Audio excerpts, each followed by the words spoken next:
Thank you, Jim. And it's a pleasure to be here today, and I'll try to keep these short, and that is an applause line as well, some comments. But I have the honor and pleasure of, and the difficulty of following in Joe Bash's shoes at the Heartland Institute. And before I talk about a little bit of our vision moving forward, let's look back a little bit where we were, say, 10 or 11 years ago.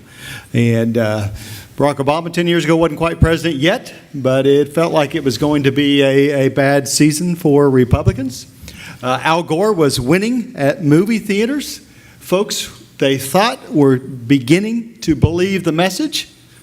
Weekly Reader was already publishing The World Will End. By the way, my 11-year-old is still reading that in school. Al Gore, we have some work to do.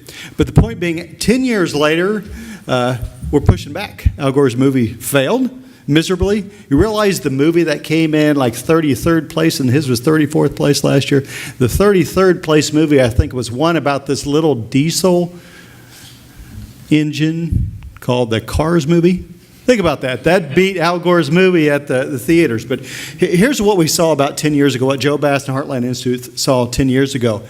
No one was standing up and challenging the scientific consensus. Far too many on the conservative libertarian circles were like, heck, we can't win that battle. And no one was going after the media saying there is no scientific consensus. Hey, ladies and gentlemen, I know we still debate the science here and talk about the particulars. I am not a scientist. I'm a doctor of political science, by the way.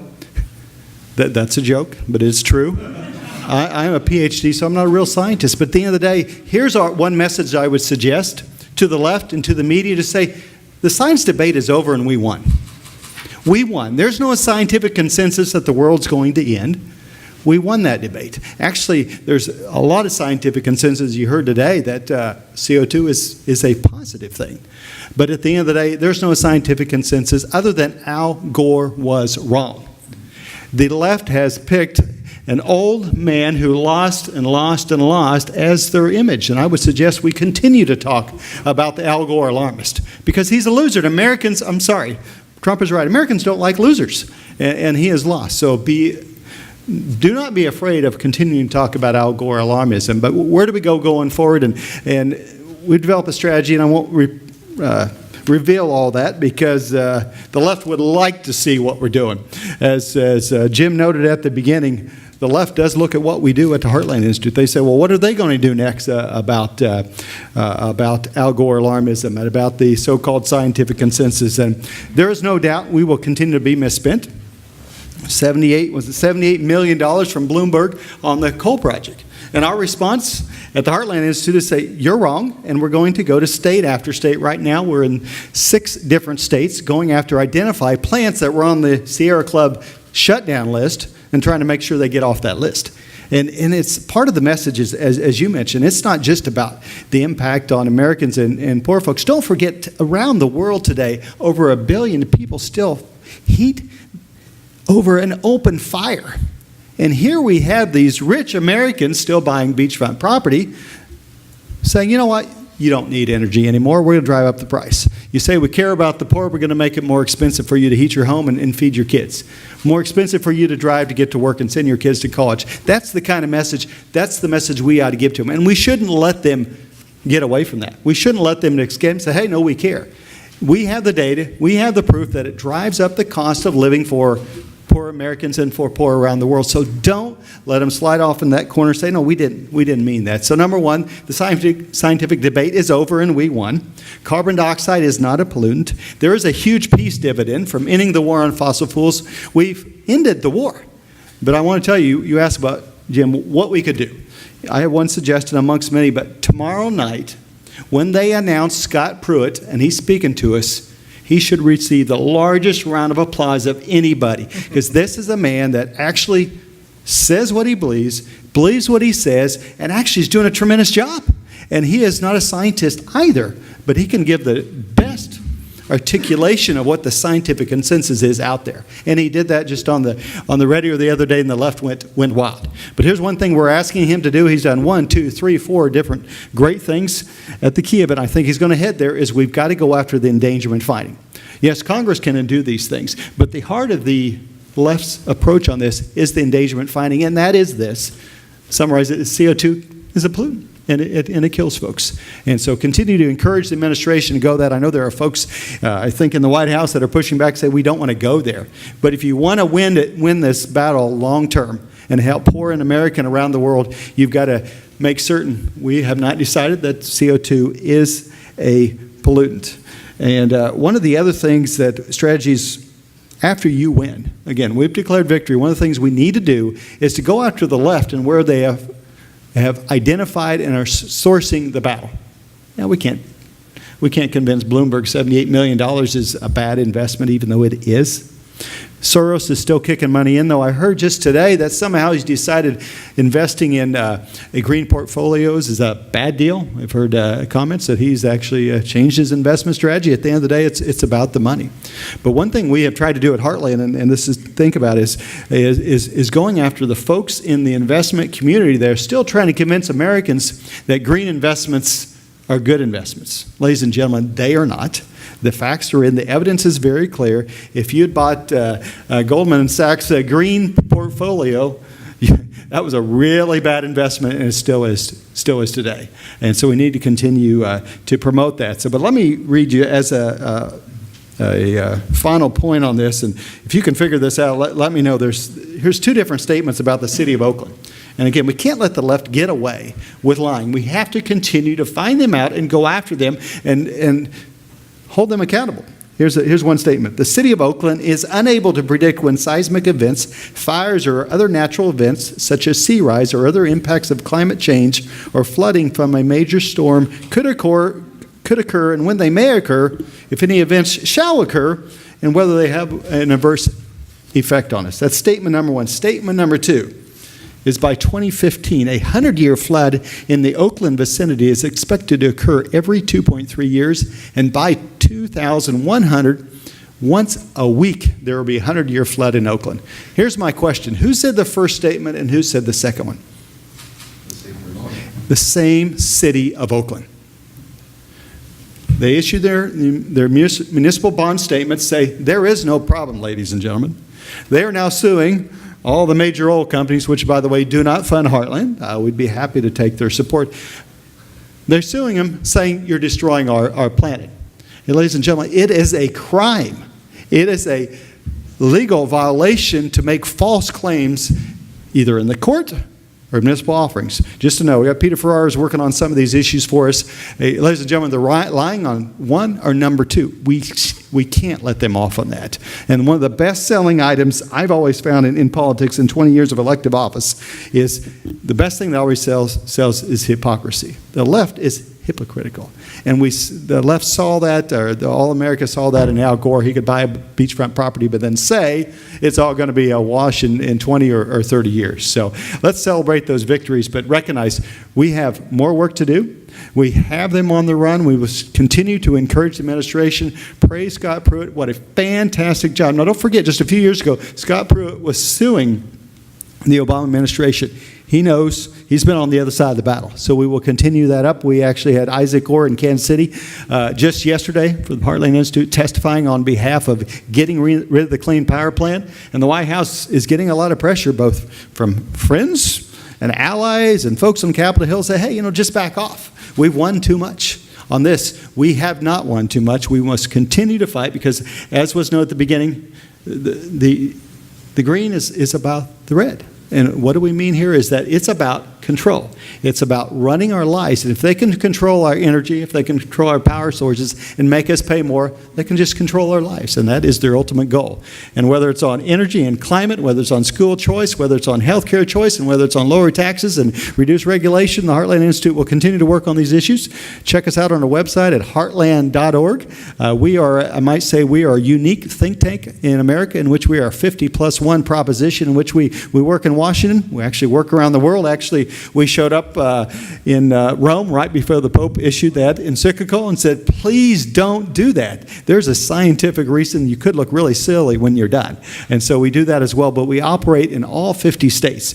And actually, we testified in a dozen states in the last month, testifying for free market reform. So even though we continue to make progress at the federal level, ladies and gentlemen, our founders understood that the real battle eventually takes place at the state and local level. And we'll be there to help. And thank you for joining us at this panel. We have a health Healthcare Reform Panel tomorrow, same time. Might be in the same place, so please join us for that event. Thank you for being here today. It is.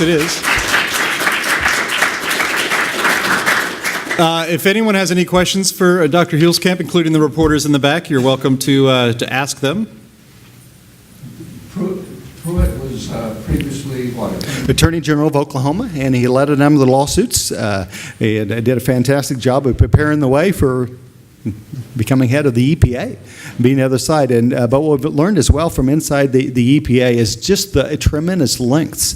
They issue about, for example, $4 billion worth of grants. Under the Obama administration, if you wanted a grant from almost anything at the EPA, you had to include the magic words of climate change and that ideology in your grant application.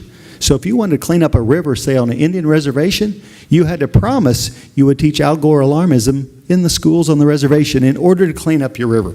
And all partisanship aside, that's just wrong, that the federal government would be imposing your ideology. So they cleaned all that out, and that was highlighted in a number of publications in a negative sense by the mainstream media. But it's certainly the right thing to do on so many fronts. Yes, sir. Yes, thank you.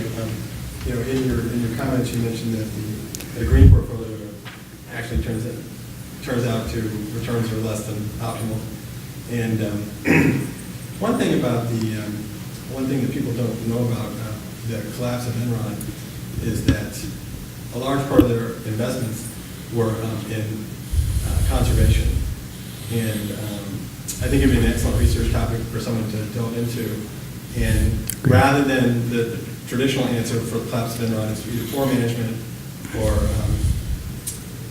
bad speculation on energy prices. Well, what they were doing is Enron thought that the energy prices, were going to go up in the future, and so they invested in energy efficiency. The companies that were working on that problem, and I would speculate and say that that a large number of their losses actually came from that poor investment and that green investment, and that's an interesting counterpart. I know people are peeling back the onion on Enron, and that's just one more layer to discover. And that's one of the projects of Heartland, not Enron specifically, but looking at the returns of these so-called sustainable investments at the end of the day. If you're, I've been told that California, which has a hemorrhaging pension system, I got to give kudos to the gentleman, the comptroller of the state, who says, no, we will continue to invest where we can get our best return. And that's not green investments. But we literally have, and you see this, we have companies around this country, and that's part of the strategy moving forward with Heartland. We've got to convince these business communities. You made a bad decision 10 years ago when you said, hey, we're going to jump in bed with the environmental left. If you're Mars Candy Company, now why would Mars Candy Company announce $1 billion of investments in green energy when you know it's going to cost shareholders money? There's a real fiduciary issue here. And also, if investment advisors are counseling their clients to invest in something that will lose them money or make less return, that's I think there's a real fiduciary responsibility there as well. And to your point, the number, as a follow-on, the number of publicly traded companies has been cut in half. And I would say that that's due to green investment. The green investment in Enron led to the collapse, and then it led to Sarbanes-Oxley, and Sarbanes-Oxley is what the devastating regulations that impacted all publicly traded companies, and therefore since Sarbanes-Oxley has been passed, the number of publicly traded companies has been cut in half. All right, thank you. Additional questions, comments, or what the heck's wrong with you, Huelskamp? And I've had that for 20 years, so I'm fine with that as well. With that, one more question. Gentleman from Pennsylvania. Yeah.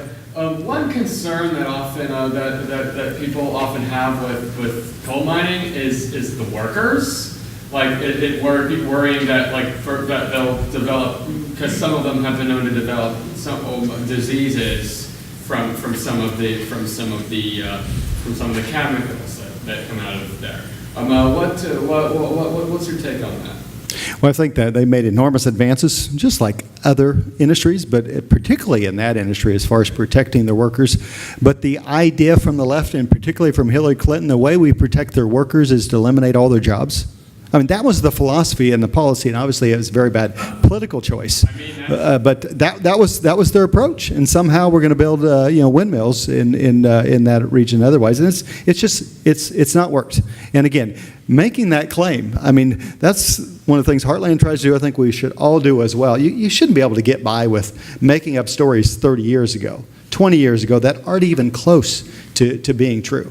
And that's why here's Oakland on the same day by the same folks are either lying in a court of law or they're lying in their municipal bond offering, which, by the way, if they're caught lying in either one of those, supposedly you should face some prosecution on either one of those. So we've seen some evidence, we've seen some folks even in the mainstream media talking about that a little bit, but calling them out. But at the end of the day, we've made enormous advances in the coal industry, and it's continuing to grow. One thing in particular, I'd like to point out one plant in Arizona on the Navajo reservation.